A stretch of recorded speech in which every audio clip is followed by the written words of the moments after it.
Hello ma'am, very good afternoon. Good afternoon. So my name is Ankit Sharma and I am from collegedunia.com. Very warm welcome to you on our interview series which is Thoughts on Education, where we conduct the interviews with dignitaries of various colleges like faculties, HODs, deans and directors. I would like to request you to give a brief introduction about yourself, then we will proceed the interview. Okay, thank you. Thank you for the invite. So as I mentioned, as you probably know, I'm Dr. Dipali Krishnakumar. I have a background in accounting. So I started my career in investment banking after I did my CA, and I worked with an investment bank that was at that time a joint venture between ICICI and JP Morgan, very early 1992. So I have about prior to that also experienced a total of around 30 years experience. Worked in multiple roles. After ICICI, I worked with Motorola for a while, then went abroad, did my MBA, and then I came back to India and worked again in multiple organizations before joining academics. So my last corporate job was with HSBC in Pune, and then I joined academics in 2010. And ever since I've been, so it's about 13 years in academics. I did my PhD in the area of cross-border mergers and acquisitions, and joined NIBM in 2017. That is about my background. I've been involved in multiple areas, multiple research projects, consulting projects, while at NIBM also. So it's been an interesting journey. Thank you ma'am for the introduction. So shall we start the interview? Yeah, sure. Yeah. So ma'am, my first question is, you have held key position at education institutes throughout your professional career. What keeps you connected with the education sector and how has your experience been so far with the institute? Okay, so I have right now at NIBM, I'm in the PG in their committee, and earlier I was with Symbiosis where I was the deputy director. For me personally, it's always very interesting to see, to see the youngsters flourish and to become technically very proficient. So that has always been a journey that interests me. So probably the reason why I moved from Symbiosis to NIBM was because NIBM is more core into the banking sector, while other institutes may not be focusing so much on banking and finance. So that was the reason why I came into banking and finance. And of course, something about NIBM students is probably they are very technically oriented. Initially when they come in, pretty raw, but what we do with them and the way they flourish, it's always interesting to watch. Yeah. Thank you ma'am. So my next question is, being the faculty of NIBM, what are your roles and responsibilities towards the students? Okay, a lot of them. Mainly, mainly on the course delivery part.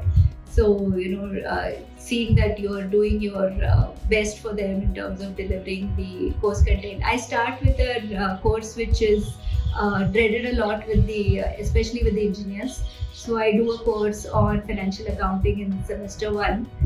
So my challenge always is to make it interesting for the engineers and so that they at least understand it.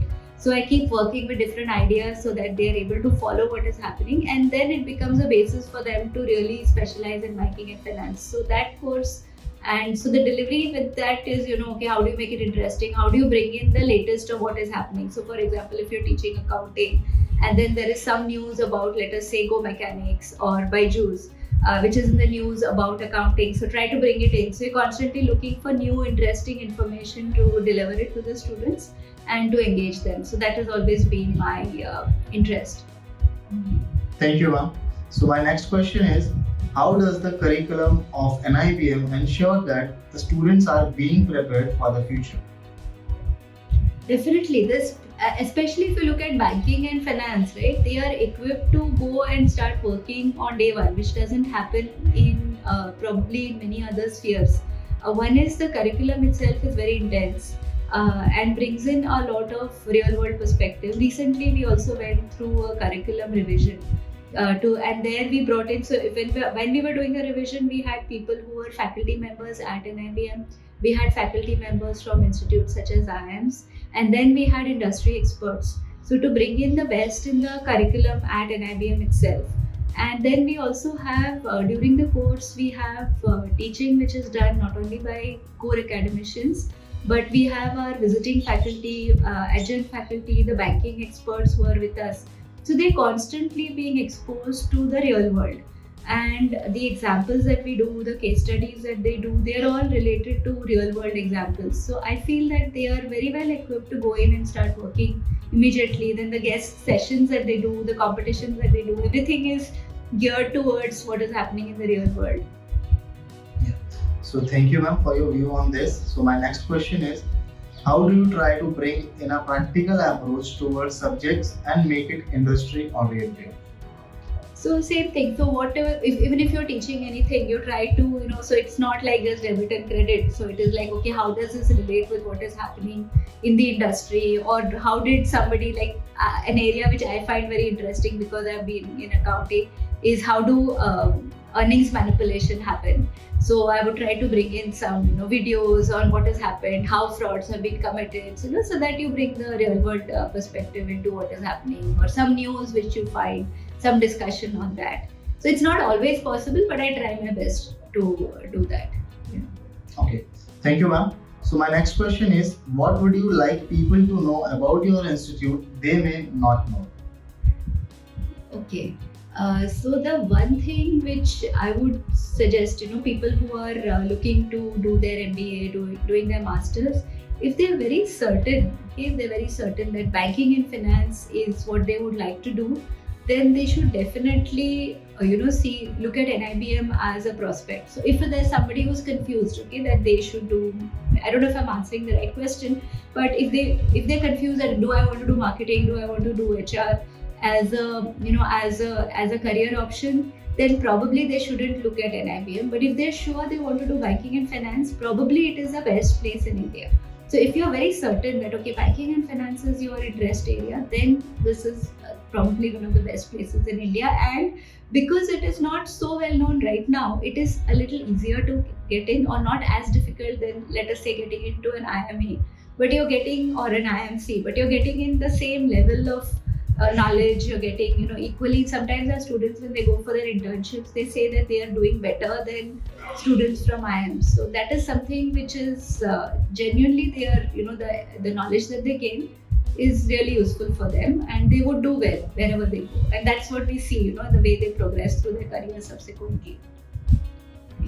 Thank you, ma'am. So my next question is, what do you see as the greatest strengths of NIBM? 1, 2, what are you looking for?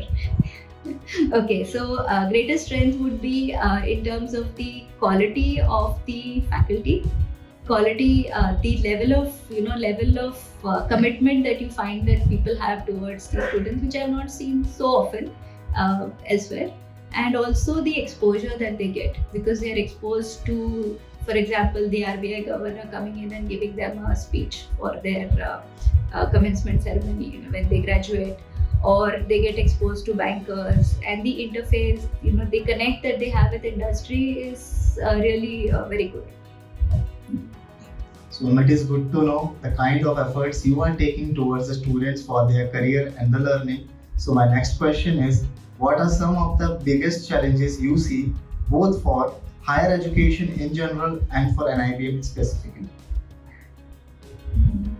Challenges, the chat GPT is a challenge, because if we have to always look for newer ways of assessing students, because there is so much information out there. So there is like an information explosion. So at the same time, students can go and learn on their own also. So how do you allow them to explore? So give them an opportunity to explore. At the same time, try to keep them focused on the core content and see that you deliver what is really required for their career. So that is always a challenge, because now we are in a phase where there's so much of social media, there's so many distractions. So how do you make what you're doing interesting and see that they are equipped to their best in the core curriculum at least? It's really good to know, ma'am, the kind of leadership style of yours. So my last question is, any suggestions you would like to give to the current youth and the aspiring students? I guess the first thing I always say is that do your best, and also do it ethically. That is always my things. So see that you keep your ethics at the forefront of whatever you do, especially in an industry such as banking and finance, if you're looking at where ethics is more important. So always think of ethics and also a balance in your life. So I didn't mention it, but I'm into running, so I do this marathon running, and I keep telling my students that you have to balance your life and you need to do both of them. So that is something which they should keep in mind, like not get only into studies, you need to balance your life also. So that is my message. Thank you so much, ma'am. We believe this would definitely help to students for their career and to choose their dream college like NIBM. Thank you so much for your valuable thoughts on education and your time and attention.